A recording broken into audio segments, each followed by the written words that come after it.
მიუხედავად იმისა, რომ საყოველთაოდ აღიარებულია ეს ოფიციალურად აზრი, რომ ყველაფერი რაც ხდება უკრაინის სახელმწიფოს ბედნიერებისთვის, რჩება ფაქტად. რუსეთმა დაიკავა უკრაინის ტერიტორიების ნაწილი, ხოლო თან მეტიც მან თავისი კონსტიტუციით შეუერთა უკრაინის ტერიტორიის ის ნაწილები, რომელიც ბოლომდეც კი არ აქვს დაკავებული.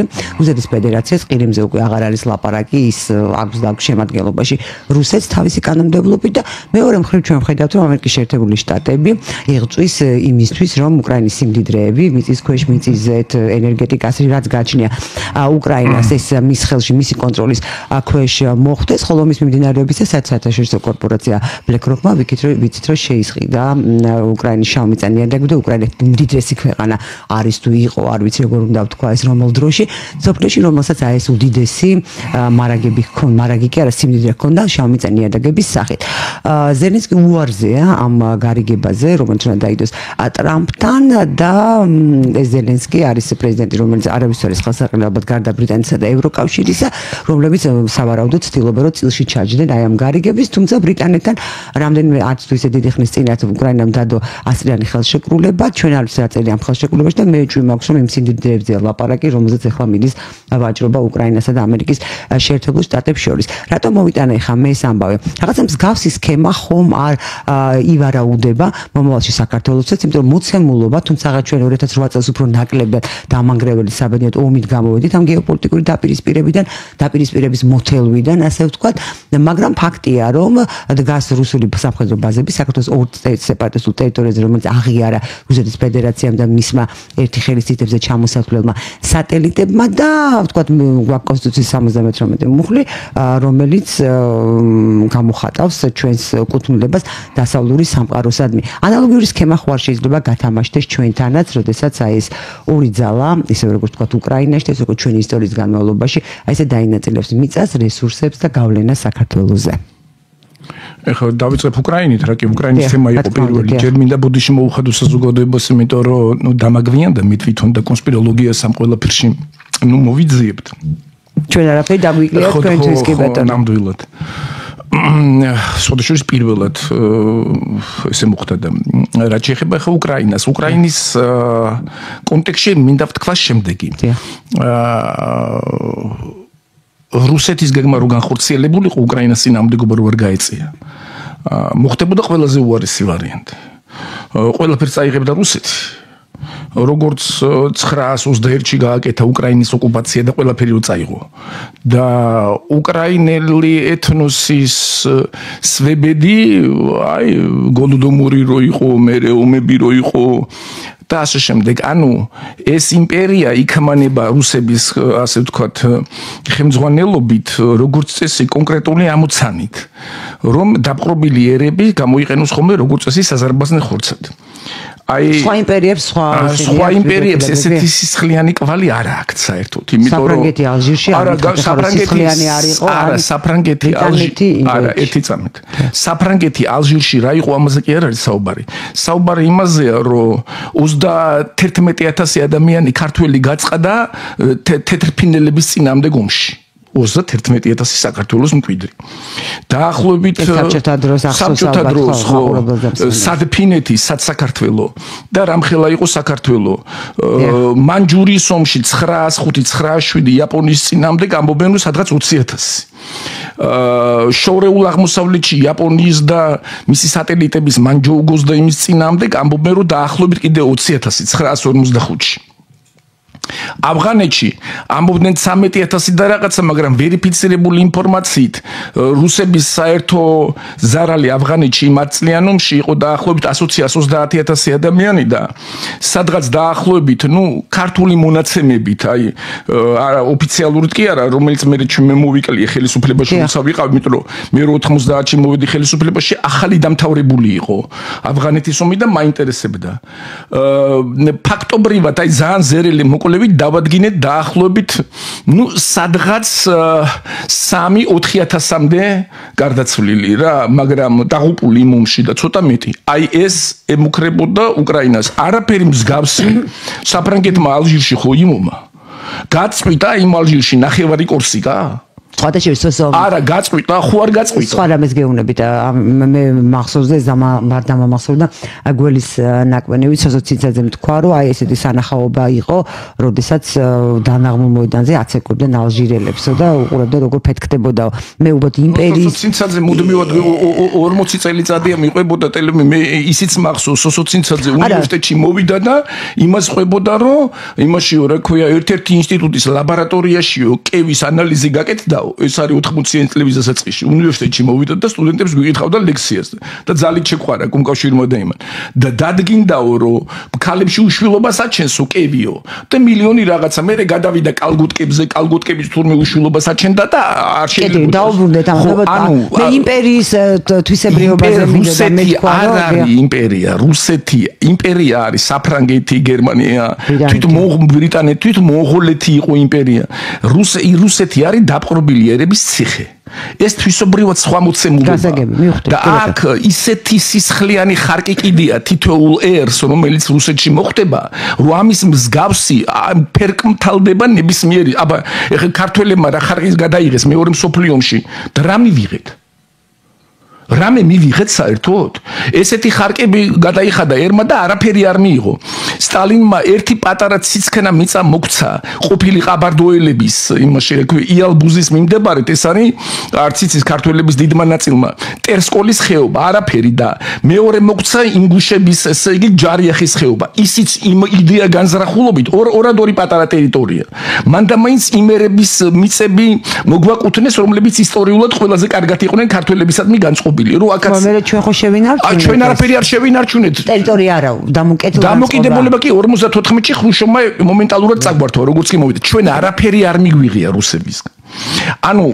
უკრაინელებმა კიდე 1000 ჯერ მეტი მიიღეს საქართველოსთან შედარებით მაგრამ თვით უკრაინული ელიტისთვის ბალანსი თვითონ ესე თვლიან რო არის მიუღებელი საქართველოსთან მიმართებაში რა არის შესაძლებელი ესეთი მიდგომა თუ არა შესაძლებელი საქართველოს ტერიტორიაზე მე აქ ვამბობდი თავის დროზე აუცილებლად იქნება პრეტენზიები ტრამპის ადმინისტრაციის აი ტერიტორიულ პრეტენზიებს რას ნიშნავს ტერიტორია არასოდეს არ მithქვია ტრამპის ტერიტორიაზეო თქვით და იმით არა პრეტენზიები იქნება ტრამპის ადმინისტრაციის არა ტერიტორიული არამედ იმ დახარჯულ თანხებთან მიმართებაში რომელიც საქართველოს იქნა სხვადასხვა ფორმით გამოყოფილი ჩვენ ვამბობთ რომ ზოგი იქ წავიდა ზოგი არასამთავრობოები ზოგი იმას მაგრამ არასამთავრობოები ხომ მასაც არ მოწონს დაფინანსებას მაინც ჩვენ და ისიც არასამთავრობოები გამოიარა და სხვადასხვა დაფინანსებები და გრანტმა მარტო ოპოზიციამ კარა უამრავმა ხიმა რა ქვია დაახლოებით 5000 თუ 6000-მა ქართველმა დაამთავრა მარტო გერმანიის უნივერსიტეტები უფასოდ მათ შორის ხელისუფლებაში არის ძალიან ბევრი ეგეთი და ეხლა ის უნდა გადავიხადო ხო რატო უნდა გადაიხადო აქ საუბარი იმაზე ევროპა ხო არ გეუნება ამას რომ გადაიხადო არა მაგრამ შენ რომ რუსეთმა თუ რამე გაგიკეთა ხო მუდმივად ვამუნათებთ რომ ჩვენ ეხლა რუსეთის ვალდებული უნდა ვიყოთ რა ბალანსი არის ნული მაგრამ ჩვენ უნდა სულ მუდამ უნდა ვამბობთ რომ რუსეთთან ვალდებული ვართ თუ ვიღაც რაღაცას გიკეთებს თავისი ინტერესი საქართველოს ინტერესებიდან გამომდინარე აი ეს არის ყველაზე მთავარი თეზა საქართველოს ინტერესებიდან გამომდინარე ჩვენ გვაწყობს საქართველოს ტერიტორიაზე ამერიკის შეერთებული შტატების ინტერესების მრავალფეროვანი წარმომადგენლობა მათ შორის მესაკუთრეების სახით ქართველი დღეს თავის მიწაზე აი რომ გაიძახიან რა ეხლა აქ მოგადგებიან და ჩვენი თავი ჩვენვე უნდა გვეყუდნოდეს გასაგებია ვინ გაწერინებთ თქვენ საწოდავებო მაგრამ რა უნდა გეყუდნოდეთ ისით ვისია საქართველოს საკუთრება საქართველოს მიწაზე რაც არის გინდა სამშენებლო ინდუსტრიით გინდა სატრანსპორტო ინდუსტრიით გინდა სამრეწველო კლასტერები რაც არის გინდა წიაღისეული გინდა მოპოვება ვინმე თქვენთაგანმა რო ამუნათებ ჩვენი თავი რა გეყუდნით გეყუდნით რამე რო გიხარიათ რომ ჩვენი თავი თქვენ არაფერი ამჟამად თქვენ არ გეყუდნით ამჟამად ქართველი ერი გაუგებარია რისი მოქალაქეა და გაუგებარია რისი მეპატრონეა ამ ტერიტორიებზე მეპატრონეობის სტატუსი გაუგებარია ვისაა და თუ ამერიკელი ჩამოდგება აქედან და გასაგებია ვინ არის ფარულად ესე იგი დაფარული საქართველოს ტერიტორიაზე ვინ არის მადაგასკარიდან არის შემოსული ვინმე თუ შრი-ლანკადან გასაგებია რომ დაფარვის ინსტინქტი ამოძრავებს იმას რომელსაც არაიკომფორტულება ღიათ აკმფლობელობა ანუ რუსულ ეკონომიკურ იმაზე კლასტერზე საუბარი ქართველები სანამ არ მოეშვებიან და მე ვფიქრობ რომ დიდი ნაწილი ვერ მოეშვება რუსებთან ურთიერთობაში მოჯამაგირის ინსტინქტს ეს ძალიან ღრმად არის ქართველებში რა სამწუხარო რეალობაა ესეთი მანამდე ჩვენ ფაქტობრივად იმედად უნდა ვიყოთ რომ თვითონ ამერიკა შემოვა ამ ტერიტორიებზე და ამერიკა ჩააჩოჩებს ჩვენ ხომ რუსეთის როგორც ხაზეინის მაპატი და მოგერიების რესურსი არ აქვს ამ დღევანდელობით ხო არ გვაქვს ხო შეიძლება გქონდეს ხო არა გვაქვს და ვადისკუტირებთ ახლა ნუ გამიგებთ სხვანაირად რა მე ზოგადად ვამბობ ვადისკუტირებთ ამერიკელების ინტერესებს მაგრამ ამერიკელების ინტერესები ჩვენ ხო არ გვეხება თუ მესაკუთრეთ შემოვა ამერიკელი ამ სივრცეში მან უნდა ჩააჩოჩოს რუსი ხო ესე არ არის აი ხლა როდესაც საუბარი იყო იმაში რა ქვია ჯიდაში განსაკუთრებით ბოლოჯერ ბესედა და ვიღაცები რო იყვნენ და პოსაბჭოთა სივრცის კეიზზე რო იყო ლაპარაკი რა იქ ხო რუბიოს თბილისშიც გამოჟონა ამ ინფორმაცია ნუ იქ უთხრა იმან რა ქვია რომ მე დავალაგებო რა იმას რა ქვია რუბიომ ძალიან კარგი ურთიერთობა მაქვს ამერიკასო აზერბაიჯანთან სომხეთთან შუა აზიასთან და აქ რუსებმა რო საქართველოს ჯიბეში გვიზებს სამაგიერო. ახლა მე სიმართლე გითხრათ ბატონო მე ხა ეს ცოტა არ იყოს არ მჯერა რომ ხა იქ იმან უთხრა ჯიბეში მიზის ამან უთხრა მე პატარა ისტორიას მოგიყვები. მე დავალაგებ და ეს უცებ გამოჟონა. თქვენ ხო იცით პოლიტიკა როგორი რამეა უდიდესი გამოცდილება გაქვთ რომ რაღაცა შეიძლება გამოგდებული იყოს ინფორმაცია ხო და მე ვერ დავდები მე პატარა ისტორიას მოგდე რაც მე რეალურად ვიცი იმიტომ რომ სპარსელი მეგობარი მყავდა რომელიც იყო იქ ბანდერაბაში ძალიან სერიოზული სამედიცინო კლასტერის უფროსი და მოუწია სირიაში ყოფნა და ლიბანში იმიტომ რომ ხეზბოლას ჯანდაცვის სისტემას აწყობდა ეს და ეს იყო პარლამენტში ერთხელ და მითხრა იქიდან დამირეკა რომ ეხლა აქ იხილებოდა ლიბანის პარლამენტში საცა ხეზბოლა მართავდა როგორც სირიაში სიტუაცია იხილებაო აფხაზეთის აღიარების საკითხია და ვიღაცები წამოდგნენო და კი მაგრამ ჩვენც მოგვაქვს სეპარატისტული პრობლემები განსაკუთრებით სამხრეთ ლიბანში და რომელიც ისრაელთან მიმდებარე და იქ ისრაელის უმოგდა პროსკებს ამუნათებს და აქო კი მაგრამ როგორ იქნებაო და საქართველოს ესენი რო აღიაროსო და იქ ესწრებოდა რუსეთის ელჩი რომ საქართველოზე თქვენ უნერვიულობთ იქ შიდა რეალობებს ჩვენ ისე კარგად იმას ვაკეთებთ ეხლა სირია აღიარებსო აფხაზეთის დამოუკიდებლობას და ქართველები ხმას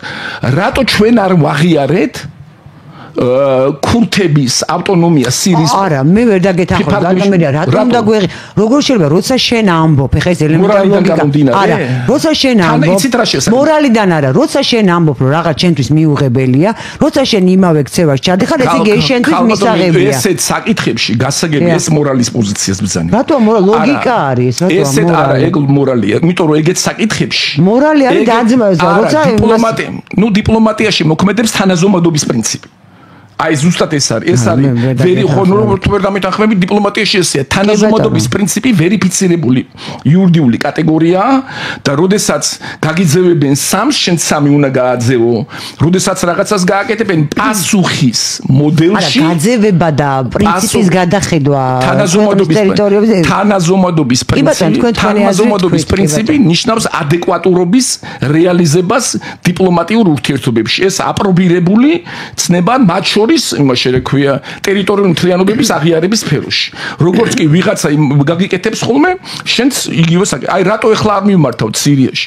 ანუ ადგილობრივ მთავრობა ხო ფაქტობრივად საკმარისია ჩვენ ესე იგი ისა ვქნათ და ურთიერთობა ჩამოვაყალიბოთ იქ სირიელებში თურქებს აქ სერიოზული გავლენა რომელიც საქართველოს ჩამოღება ტალჯულანთან? ხო რა რატომაც არა? რა უფლება რითია ის ხალხი რა ქრისტიანი მთავრობაში შეიყვანეს და ასე შემდეგ. ანუ ისინი ცოტა ხანში თქვენ საველე მეთაურები რო დანიშნეს მინისტრთა კაბინეტში ალ-ქაიდას ყოფილი მებრძოლები ცოტა ხანში მაგას აღიარებს მთელი მსოფლიო გასაგებია ხო და ჩვენ თემა მსოფლიომ რო აღიაროს რომ დაძმაშორის ქორწინება შესაძლებელია დავუშვათ ანუ თქვენ ისევ მორალში გადადიხართ ჩვენ სირიის ადამიანი მორალია სირიის მთავრობაში რა სირიის მთავრობაში ვინ როგორ არის კონსოლიდირებული ჩვენი გადასაწყვეტი ეს ხო არ არის ხო ახლა მკვლელი იჯდა მაპატით არ მინდა თქვა რა ქვია ძალიან სერიოზულ მაღალ თანამდებობაზე რომელიც ადამიანის დახრჩობაში და დანაწევრებაში მიცა ბრძანება მაგრამ ეს ჩვენ გვეხება იქ ძალიან სერიოზულ თანამდებობაზე და ძალიან სერიოზული მეპატრონია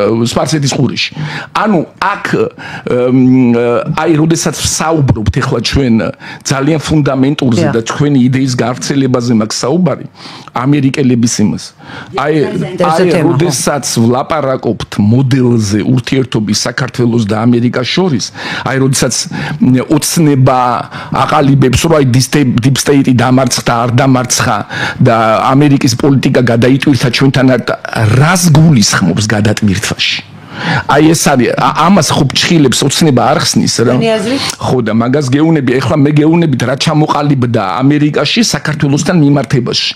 ჯერ ეს ერთი იცით რომ ეხლა რუბიო კურირებს ამას, იმიტომ რომ ფაქტობრივად ტრამპის ადმინისტრაციაში ესე ჩამოყალიბდა რა. აი იმიტომაც გამოგვიგზავნა რუბიო მის წერილი გუშინ, რომელშიც მთელი რიგი ბრალდებებია ისევ საქართველოს ხელისუფლებას. ამერიკის პოლიტიკუმის მით უმეტეს პოსტსაბჭოთა სივრცეში პოზიცია რუბიოსი და იმ პოლიტიკური ელიტის იმ სენატორების დაჯგუფების, რომლებიც კურირებენ და ტრამპის, ასე ვთქვათ, ტრამპთან გარიგებით იმას რა ქვია, ცენტრალურ ევროპას პოსტსაბჭოთა სივრცეს, აქ ჩამოყალიბების პოლიტიკაში. მდგომარეობს აქ ურთიერთობის დალაგება ამ სივრცეებში და ფუნქციების გამიჯვნა ჩინეთთან. რუსეთს აქ აღარავინ აღარ მოიაზრებს. აი როგორ არის ეს ამერიკული სქემი თქვენი ინფორმაცია? ხო და მაგას გეუნები თვითონ შუა მეპატრონეებს შორის და პრეტენდენტებს შორის ირკვევა, ხო?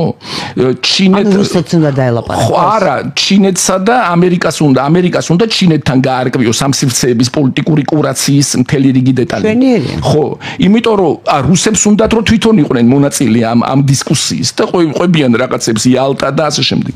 პრობლემა იმაში მდგომარეობს რომ რუსეთთან მიმართებაში უნივერსალური ასევე პრინციპი საგარეო პოლიტიკის მოქმედებს. თუ შენ რამე სივრცეს არ ფლობ, შენი არავინ არ დაგელაპარაკება.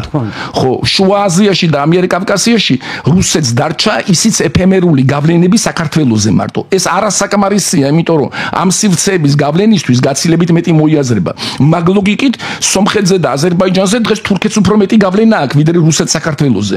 ესე იგი რა თურქეთი ჩართოს ახლა ამერიკამ ამიერკავკასიის და შუა აზიის იმაში, რა ქვია, გარკვევის და კუთვნილების თემის გარკვევაში, ჩამოყალიბებაში, არა. აქ ჩამოყალიბდება ჩინეთი და რუსეთი, ჩინეთი და ამერიკა დისკუსიები ფარული უკვე. მე როგორც ვიცი, უკვე 2 კვირაა მიმდინარეობს.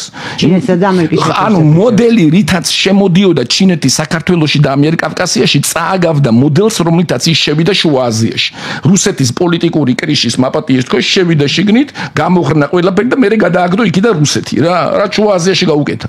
მე სამხედრო პოლიტიკური ალიანსები მის ყაზახეთს და რუსეთი გამოდევნეს მაგ სფეროდან. იგივეს გაკეთეს ზუსტად იგივე მოდელით მიდის ურთიერთობები პირველ რიგში საქართველოსთან მიმართებაში. სამშენებლო ფირმები, პორტები, აი როგორც ყაზახეთში რა, აქტაუში რომ შემოვიდნენ ჩინელები, პორტი დაიწყეს ანაკლის მსგავსად, საერთოდ არაფერი არ ფიგურირებდა მანამდე. ყაზახეთში მე როცა ვესწრებოდი ამ სიტუაციებს, ანუ აქ პრობლემა რაშია? თუ ჩვენ ვეჭიდებით, კიდე ერთხელ ვამბობ, რუსეთთან ურთიერთობის ფორმატს და ეს გვინდა რომ გვიღიაროს ამერიკის ადმინისტრაციამ. აი საიდანაც გვინდ რომ ვეჭიდებით? აქ პრობლემა რაშია, იცით, მე კი არ ვასკვნი რომ ვეჭიდებით, მე იმათ შეფასებებს გთავაზობთ, რომლებიც ჩემზე უფრო ინფორმირებულები არიან. საერთოდ მე არც ოპოზიციაში ვარ ახლა. გაიგე? და არც პოზიციაში და შესაბამისად ვცდილობ ობიექტურად ვიმსჯელო ამ თემაზე. ანუ ეს ოპოზიციაც პრობლემურია, იმიტომ რომ მოდელს არს თავაზობს ქართველ ერს. ანუ რას თავაზობს ოპოზიცია? რუსეთთან ურთიერთობას და შედარებით თბილ დამოკიდებულებას თუ თავაზობს ამერიკელების შეფასებით რა. ესენი კიდეს თავაზობენ გზას ევროკავშირში, რომელიც თუ დაზღვეული არ არის სამხედრო თვალსაზრისით და ნატოში გესმის, თუ ამერიკის სამხედრო გარანტიები არ არის, ეს პოლიტიკა არის განუხორციელებელი. გესმით, შესაბამისად პოლიტიკური სვლაგეზის ჩამოყალიბებისთვის არის აუცილებელი ამერიკის სამხედრო გარანტიები. ამერიკის სამხედრო გარანტიები მოპოვებული იქნება შესაძლებელია მხოლოდ 2 კატეგორიის სვლაგეზის რეალიზებაში. პირველი ეს არის ჩინეთთან ურთიერთობებში ამერიკამ უნდა ჩამოაყალიბოს თავისი ფლობის პროცენტული ისა რა ქვია კეისი ეს ერთი ეს შემია ეს საქართველოში მე ვარ პორტი ჩინელებს უტოვებენ რეგულაცია პორტების ახლა აქ პორტებზე ქართველების ანაკლია თქვენ საწოდავი ნუ ხარ მაპატიეთ არ უნდა მეთქვა ეხლა პორტის მშენებლობაში ვიყავი სუპერპორტი ჯერ ბანდერაბაში და მე ჩაბახარში და მე ყეზბიში ჩემი კომპანია ეს არის წარმოუდგენელი ზვიგენები ტრიალებენ აქ სანამ ისინი არ ჩავ თქვენ გონიათ 10 მილიარდი ღირს ანაკლისნაირი პორტის მშენებლობის პირველი ეტაპი თქვენ როგორ წარმოგიდგენდა მე თქვენ გონიათ რომ პორტს ააშენებ მოჩიჩქნი მისასვლელ ბასეინებს და კორიდორებს გააკეთებ და ჩართავ სოფლიო ტრეიდში სოფლიო პოლიტიკური ელიტის გადაწყვეტილება თუ არ იქნება below loadings ვერ გამოუწერ. ეხლა ეცოდინება საქმეში ჩახედულ ხალხს below loading-ი რა ქვია. რას ნიშნავს? ასე რომ ამ სიტუაციებში გასარკვევია ამერიკულ-ჩინური რეალურად ვინც არიან რა კავკასიაში და იმაში რა ქვია შუა აზიაში რეალური კეისების მეპატრონე ეკონომიკურის და პოლიტიკურის. აი ამის შემდეგ ამერიკის ელიტა, როდესაც აქ მეპატრონის სტატუსს შეიძენს, აი ამის შემდეგ შეიძლება მან დააზღვიოს საქართველოს პოლიტიკური სვლაგეზი დასავლეთთან ინტეგრაციაში და არა მანამდე. მანამდე ნებისმიერი რისკიანი სვლა დასავლეთისკენ რუსეთის პოლიტიკური ფაქტორის შეკავების გარეშე იმდენად დიდი რისკია, რომ აი ამ კონკრეტულ სიტუაციაში მე ესე იგი იმას რა ქვია ბიძინა ივანიშვილის კეისს გარკვეულწილად ვიზიარებ კიდევაც, იმიტომ რომ აქაც რისკებია, მაგრამ ბიძინა ივანიშვილის რისკები შეიძლება გარკვეულწილად პირადულიც იყოს. ამიტომ ეს არის შესაძლებელი და გასამიჯნი. ანუ ჩვენ უნდა ვიცოდეთ. თავარია ჩვენი ინტერესი არ გაზიარდეს ჩვენ უნდა ვიცოდეთ, რომ სვლაგეზი დასავლეთთან არის სამხედრო პოლიტიკური თვალსაზრისით დასაზღვევი. წინააღმდეგ შემთხვევაში აქ დიდი რისკები, ამ რისკების შედეგი ჩვენ კარგად გვახსოვს 90-იანებში და 2000-იანებში, როდესაც იყო სვლაგეზი და იყო ავანტიურა და დაუზღვეველი და ამ დაზღვევის შედეგი შეიძლება ჩამოყალიბდეს მხოლოდ მას შემდეგ, რაც ამერიკა აქ ფეხს მოიკიდებს, როგორც მესაკუთრეს და ქართველერს კი არ დაიცავს. არამედ დაიცავს ქართველერს თავის საკუთრებასთან ერთად. ესეთი ტიპის დაცვა ყველაზე სერიოზული დაცვა. სანამ ეს არ მოხდება, ნებისმიერი პოლიტიკური ეს არის თაგვების კრება და შესაბამისად რისკებიც თანდევად. და არის თუ არა ხა მე მესმის თქვენ ასე დაზღვევა რატომ არის აუცილებელი, იმიტომ იგივე სიტუაცია მოხდება, რაც მოხდა და ვხედავთ რასაც უკრაინაში, როცა ჩხუბი გარდაუვალია ჯობია პიროვნად დაარტყაო და სავსებით რეალურია თუ დაზღვეული არ იქნა, რომ უზედი დაგვესხას თავს და ჩვენთან გაცილებით უარესი ვითარება იქნება. რა დაგვაზღვევს იმისგან, რომ ნებისმიერ მომენტში შეიძლება გადაუტრიალდეს რუსეთს თავში და თქო დაიკავოს ეს ტერიტორია, იმიტომ თუ ვერ მოელაპარაკა ამერიკის შეერთებულ შტატებთან. აქ თუ არის დაზღვევა. ეხლა უყურეთ ერთი რამეა რა, ისტორიულად და ძალთა ბალანსითაც დგინდება ერთი რაღაც. ეხლა რუსეთის ბუნება ესეთია და არა სხვანაირი. რუსეთი არის მომთაბარეობაზე ჩამოყალიბებული, მომთაბარეობის ეთნო და სუბკულტურაზე ჩამოყალიბებული სახელმწიფო, რომლის შემოსავლის დიდი ნაწილი ყალიბდება ხოლმე დაპყრობილი, ასე ვთქვათ, სივრცეების ექსპლუატაცია ალაფით. ეს ისტორიულად ესეა. ხო და ის ბუნებას და იმას რა ქვია ვერ შეიცვლის და მეზობელია ჩვენი და უნდა ვიცოდეთ. ერთადერთი რასაც რუსეთი ისტორიულად უწევს ანგარიშს 1945 წლის შემდეგ განსაკუთრებით ეს არის ამერიკის შეერთებული შტატები. დანარჩენი არავისთან იმის გამო რომ ამ კონკრეტულ რეგიონში ანუ ამ უწევს ძალას ამ კონკრეტულ რეგიონში რასაც წინა აზია ქვია ჩვენ ამას როგორც პოსტსაბჭოთა სივრცეს უყურებთ წინა აზია სინამდვილეში ეს ნუ მრავალი სახელმწიფოდან 90%-ში ამერიკის ჯარი დგას იორდანიაში, თურქეთში, ერაყში, ბაჰრეინში, საუდის არაბეთში, ომანში, ემირატებში, ეგვიპტეში და ერაყში და რა ვიცი ყველგან აბსოლუტურად აქ კონცენტრირებულია შეერაღებული კომპონენტი, რომელიც თქვათ რო ავიღოთ ნაერთი, რუსეთი, თურქეთი და ასე შემდეგ, ასე ამათ სამხედრო კომპონენტზე თითქმის აღმატებული. აქ დგას თითქმის 300,000 კაცი და სამხედრო საავიაციო კომპონენტი აქ მარტო დაახლოებით 600 თვითმფრინავია, რომელიც რუსეთის დამხმელ ავიაციას აღემატება სამჯერ. 2.5-ჯერ. ამიტომ უწევენ ანგარის ამას, ნუ შეგვეშლება და ნუ გონია რომ აქედან ამერიკის სამხედრო ძლევამოსილება შორს არის. ამერიკის სამხედრო ბაზები, რომელიც ჩრდილოეთ ერაყში დგანან, უფრო ახლოს არიან თბილისთან ვიდრე ბათუმი. საქმე ისა სურვილი თუ არის იმ რესურსის გამოყენების, თორე ეს იცით რატო დგას? და სულაც არ მინდა რომ გამოიყენონ ჩემ ტერიტორიაზე. რატო დგას იცი? თავის გავლენებს და საკუთრებას იცავს აქ ამ სივრცეებში. თორემ აქ რაც დგას ამერიკის შეერთებული შტატების სამხედრო პოლიტიკური კონგლომერაცია, ამის შენახვის და ამაზე დახარჯული ხარჯები ეს არის 130-140 მილიარდი დოლარი ყოველწლიურად. მარტო არენდა კი არა, მეგეუნები მილიარდები. და თუ დაუმატებთ რომ სპარსეთის ყურეში და აღმოსავლეთ ხმელთაშუაზღვის სანაპიროში რეგულარულად პატრულირებს ორი დამრტყმელი ატომური საავიამზიდო დაჯგუფება, ეს თითოეული მაგარის ფასეულობა 40-45 მილიარდ დოლარს ანუ ავიამზიდი თავის თვითმფრინავებით, თავისი თამდევი გემებით რა. თქვენ წარმოგიდგენთ ანუ 250 მილიარდი დოლარის საფასურის გადახდაზე არის საუბარი ყოველწლიურად მესაკუთრეობის ინსტინქტის გარეშე ამ თანხების მობილიზება პრაქტიკულად შეუძლებელია. ანუ აქედანაც და ბევრი სხვა მაგალითიდანაც გამომდინარე ჩვენ თუ მესაკუთრეობის სტატუსს ამერიკის შეერთებულ შტატებს არ მივცემ ჩვენ ვიგეკითხება თვითონ თუ არ შეიძენს ამიერკავკასიაში საქართველოს ამერიკის შეერთებული შტატებისგან სამხედრო პოლიტიკურ გარანტიებს ვერ მიიღებს. ეს არის აქსიომა ამისკენ უნდა ვივუტყოდეთ და თუ მივაღწიეთ ისტორიული ფუნქცია საქართველოსი აქ იქნება რეალიზებული. რატო იცით? იმის გამო ძლიერი სახელმწიფოების ფორმირება, აი ამერიკა აკავებს და არ აძლევს საშუალებას კიდევ უფრო გაძლიერდეს ირანს, აკავებს და არ აძლევს საშუალებას კიდევ უფრო გაძლიერდეს თურქეთს, რუსეთს, ყველა ძლიერ სახელმწიფოს დაჩაგროს პატარა მათ რესურსებზე დაეყრდნოს და მე ანგლოსაქსებს და ამერიკას ესე იგი ესროლოს ხეთათმანი. და პირიქით ცდილობს პატარა სახელმწიფოები გააძლიეროს ამ დიდების საპირწონედ და მათ შორის გეოპოლიტიკური წვეტების უზრუნველს. ეს მაკინდერის ცნობილისა.